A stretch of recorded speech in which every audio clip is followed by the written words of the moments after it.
Namaste. Welcome for Zen Yoga's Chaturanga Dhandasana. Chaturanga Dhandasana is a four-limbed staff pose.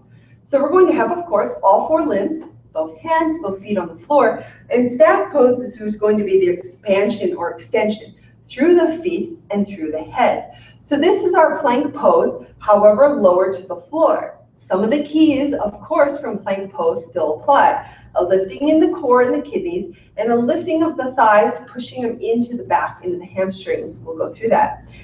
The other piece is going to be so much in the shoulders.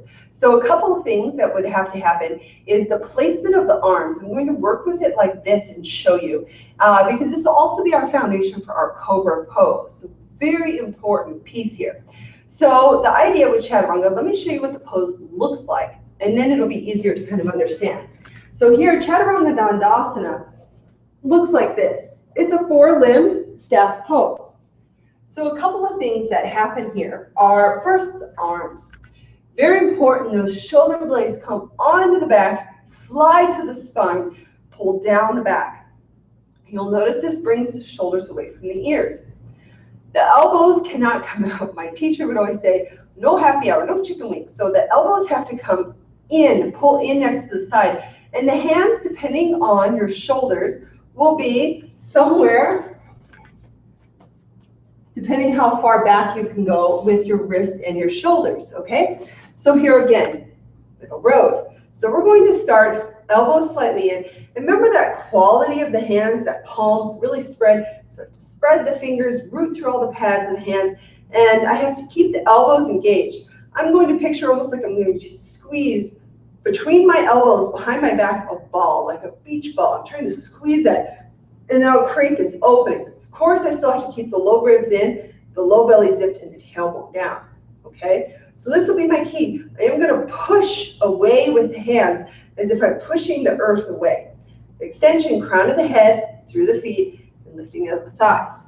So here, Chaturanga Dhandasana can be done lifting up from the floor or coming down from plank. Coming up from the floor is a little bit more challenging for this pose. So I'm going to set my foundation. Fingers wide, elbows bend. We'll start with the Chaturanga with the knees down, okay? I'm going to work, my elbows are going to come in, the eyes of the elbows here are going to face that lion's gate, or that space between the thumb and the first finger. Try not to let the eyes of the elbows come in or turn too far out. So we're going to keep a nice middle road here. I'm going to come forward, shoulders forward, elbows in. Keep the core lifting, long back. Okay?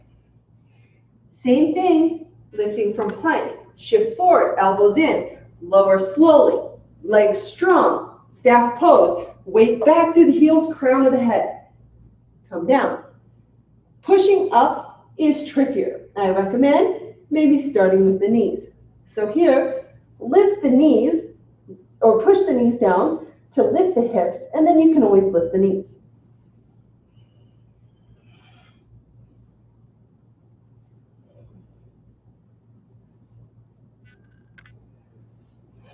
High pose, forward, elbows in, heels extend, crown of the head, lift the bridge of the body. Hover, release.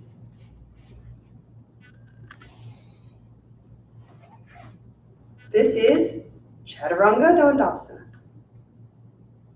Namaste.